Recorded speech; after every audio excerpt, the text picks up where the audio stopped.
অন্নপূর্ণা ভান্ডার প্রকল্পের ৩,০০০ টাকা ১৭ আগস্ট থেকে প্রত্যেক মহিলার ব্যাংক অ্যাকাউন্টে ঢুকতে চলেছে। আপনারা সবাই জানেন, কিন্তু এই কারা কারা ১৭ আগস্ট অন্নপূর্ণা ভান্ডার প্রকল্পের ৩,০০০ টাকা পাবেন? এই ১৭ আগস্ট অনেক মহিলাই তাদের ব্যাংক অ্যাকাউন্টে পাবেন না অন্নপূর্ণা ভান্ডার প্রকল্পের ৩,০০০ টাকা।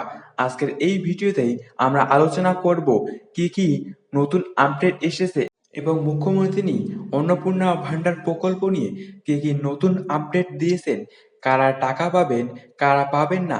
আজকের এই ভিডিওতেই আমরা সম্পূর্ণ দেখে নেব অন্নপূর্ণা ভান্ডার প্রকল্পের ৩,০০০ টাকা কাদের ব্যাংক অ্যাকাউন্টে ঢুকতে চলেছে। আজকের এই ভিডিওটি সম্পূর্ণ দেখলেই আপনারা বুঝতে পারবেন কারা টাকা পাবেন এবং কারা পাবেন না। তো কি কি নতুন আপডেট রয়েছে অন্নপূর্ণা ভান্ডার প্রকল্প নিয়ে, চলো দেখে নিন। রাজ্যের লক্ষ লক্ষ মহিলা যারা অন্নপূর্ণা ভান্ডার প্রকল্পের টাকার জন্য দিন গুনছেন, তাদের জন্য আজকের ভিডিওটা অত্যন্ত গুরুত্বপূর্ণ। কারণ খোদ মুখ্যমন্ত্রী শুভেন্দু অধিকারী সাংবাদিক বৈঠক করে জানিয়ে দিয়েছে ১৭ আগস্ট থেকে অ্যাকাউন্টে টাকা ঢুকতে শুরু করবে। কিন্তু প্রশ্ন হলো, সবাই কি টাকা পাবে? কাদের আবেদন গৃহীত হয়েছে, কাদের হয়নি? আজকের ভিডিওতে আমরা পুরো বিষয়টা ধাপে ধাপে বুঝবো, যাতে আপনি নিজে বুঝতে পারেন আপনি এই তালিকায় আছেন কিনা। ভিডিওটা শেষ পর্যন্ত দেখুন, কারণ শেষের দিকে সবচেয়ে গুরুত্বপূর্ণ তথ্যগুলো আছে। চলুন শুরু করা যাক। ৩১শে জুলাই পর্যন্ত অন্নপূর্ণা ভান্ডারের আবেদন গ্রহণ করা হয়েছে। মোট ২,১৬,০০,০০০ আবেদন জমা পড়েছে। এরপর শুরু হয় বিডিও স্তর থেকে করা যাচাই প্রক্রিয়া। কারণ অনেক আবেদনে তথ্যগত গরমিল, ব্যাংক অ্যাকাউন্ট সংযুক্তিকরণে ত্রুটি এবং তথ্য গোপন করার অভিযোগ ধরা পড়েছিল। ৬ আগস্ট নবান্নে সাংবাদিক বৈঠক করে মুখ্যমন্ত্রী শুভেন্দু অধিকারী জানান ১৭ আগস্ট থেকে টাকা পাঠানো শুরু হবে। ১০ আগস্ট দুপুর ২টায় মুখ্যমন্ত্রী ও নারী শিশু কল্যাণ মন্ত্রী মালতী রায় যৌথ সাংবাদিক বৈঠক করে সম্পূর্ণ যোগ্যতার মানদণ্ড প্রকাশ করেন।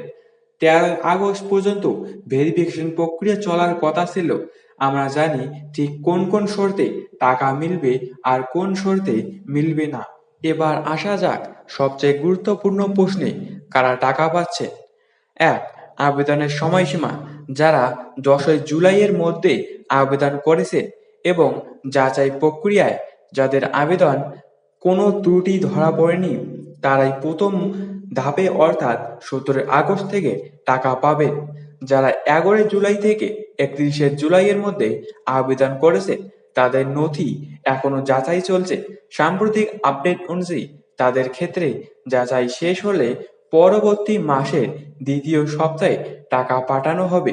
অর্থাৎ তারা এই প্রথম ধাপে বাদ পড়তে পারে। এক কথায় ১০ জুলাইয়ের আগে আবেদন সমান সমান ১৭ আগস্ট টাকা, ১১ থেকে ৩১ জুলাইয়ের আবেদন পরের মাসে টাকা। ৩ নম্বর, আয়ের শর্ত। এবার একদম স্পষ্ট, এখানেই সবচেয়ে গুরুত্বপূর্ণ নতুন তথ্য। সরকারি জানিয়েছে মাসিক আয় ১০,০০০ টাকার বেশি হলে সুবিধা মিলবে না।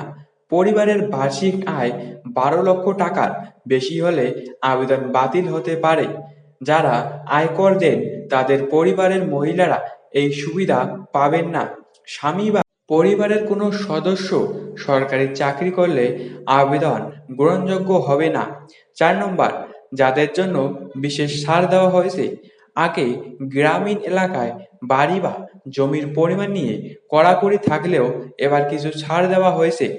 গ্রামীণ এলাকার মহিলাদের ৩টি বিষয় ঘর থাকলেও আবেদন গ্রহণ করা হবে। ৫০ ডেসিমেলের বেশি জমি থাকলেও প্রকল্পের সুবিধা পাওয়া যাবে। প্রতিবন্ধী ভাতা পাওয়া ব্যক্তিরাও এই প্রকল্পের সুবিধা নিতে পারবেন। প্রধানমন্ত্রী কিষাণ যোজনার উপভোক্তারাও অন্নপূর্ণার টাকা পাবে। ২৫ থেকে ৬০ বছর বয়সী বিধবারা এই প্রকল্পের আওতায় আসতে পারবেন, তবে শর্ত হলো তারা একই সঙ্গে অন্য কোনো সামাজিক সুরক্ষা প্রকল্পের সুবিধা নিতে পারবেন না। কারা টাকা পাবেন না বিস্তারিত এবার স্পষ্ট করে বলি। কাদের ক্ষেত্রে আবেদন বাতিল হতে পারে বা টাকা মিলবে না। মাসিক আয় 10,000 টাকার বেশি এমন পরিবারের মহিলারা, পারিবারিক বার্ষিক আয় 12 লক্ষ টাকার বেশি হলে, আয়কর প্রদানকারী পরিবারের সদস্যরা, যেমন মন্ত্রী মালতী রাবা রায় নিজেই উদাহরণ দিয়ে বলেছেন, উচ্চ মাধ্যমিক স্তরের শিক্ষকের স্ত্রী বা আয়কর দাতার স্ত্রীদের ক্ষেত্রে প্রশ্ন তোলা হয়েছে কেন তারা এই ভাতার জন্য আবেদন করবেন। পরিবারের কেউ সরকারি চাকুরে হলে ইতিমধ্যে অন্য কোনো সরকারি প্রকল্পে একই ধরনের আর্থিক সুবিধা পাচ্ছেন এমন মহিলারা। একটা গুরুত্বপূর্ণ বিষয়, যাচাই প্রক্রিয়া এখন শুধু অনলাইনে সীমাবদ্ধ নেই।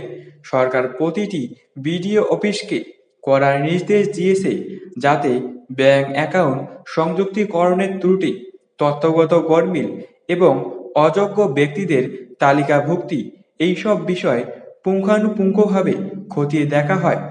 এই বাড়তি সতর্কতার কারণেই যাচাই প্রক্রিয়ায় কিছুটা সময় বেশি লাগছে। মন্ত্রী মালতী রাবা রায় সম্প্রতি একটি বণিক সভার অনুষ্ঠানে জানিয়েছেন, যারা প্রকৃতপক্ষে যোগ্য তারা আগস্ট মাসেই টাকা পাবেন, সেপ্টেম্বর পর্যন্ত অপেক্ষা করতে হবে না।